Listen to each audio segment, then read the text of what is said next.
Following the Stone Age, the fertile Indus River basin slowly birthed South Asia's very first great urban world.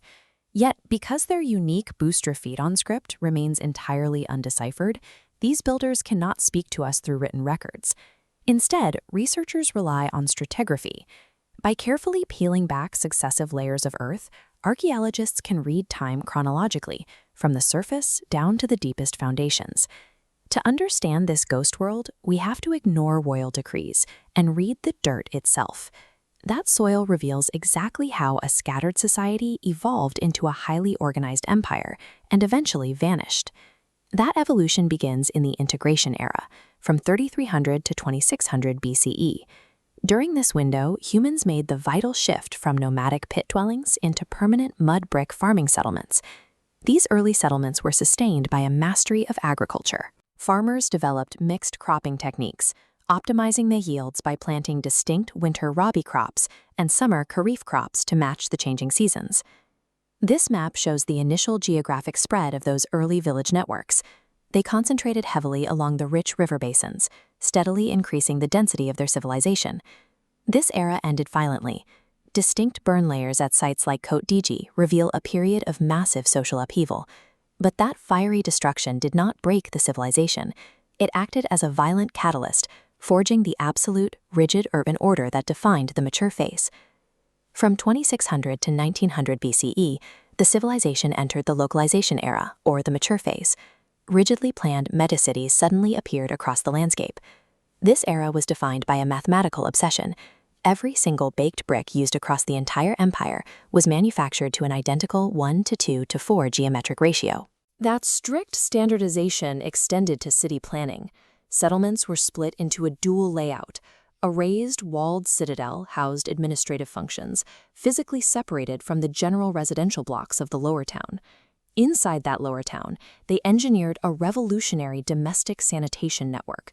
Wastewater flowed directly from private, brick-paved courtyard bathrooms into covered drainage channels running beneath the intersecting city streets. They scaled this engineering up to handle civic water management, especially in highly arid environments. Massive brick-lined reservoirs, like the one at Dholavira, allowed them to capture and store water year-round. This obsessive, empire-wide standardization proves the existence of a highly organized civic authority. They coordinated mass labor and resources so efficiently that they completely bypassed the need for visible royal palaces. Their physical engineering was matched by their economic engineering.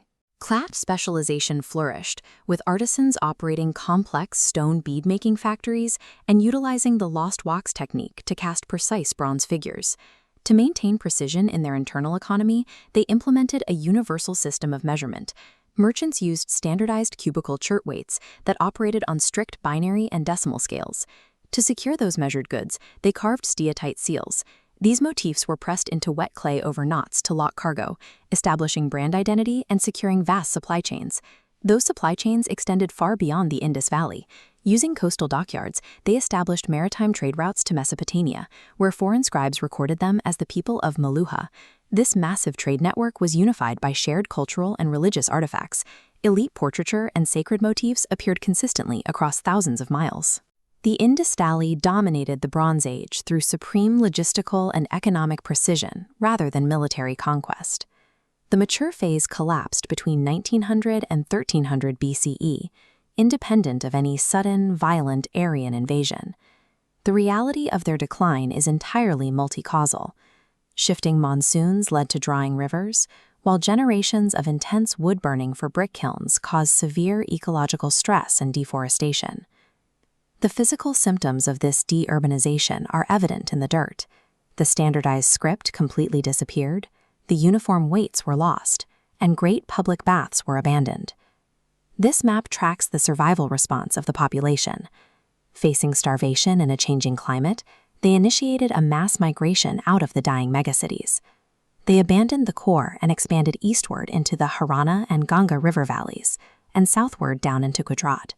The regionalization era represents a necessary, strategic adaptation where a rigid urban machine dissolved to survive an environmental crisis. Across the early, mature, and late phases, their society drastically morphed.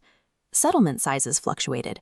Architecture shifted from grand bricks to rural wattle, and writing emerged, peaked, and vanished. Yet their key adaptations survived the collapse. Late-phase agricultural innovations like double cropping took root, securing the enduring, large-scale cultivation of rice, wheat, and cotton. Their localized industrial brilliance never truly vanished either. Harappan techniques like highly specialized stone bead-making are still actively practiced by artisans in modern cities like Kambat today. The Indus Valley Civilization never actually died. Its people and their innovations simply seeped into the soil, quietly forming the bedrock of the modern Indian subcontinent.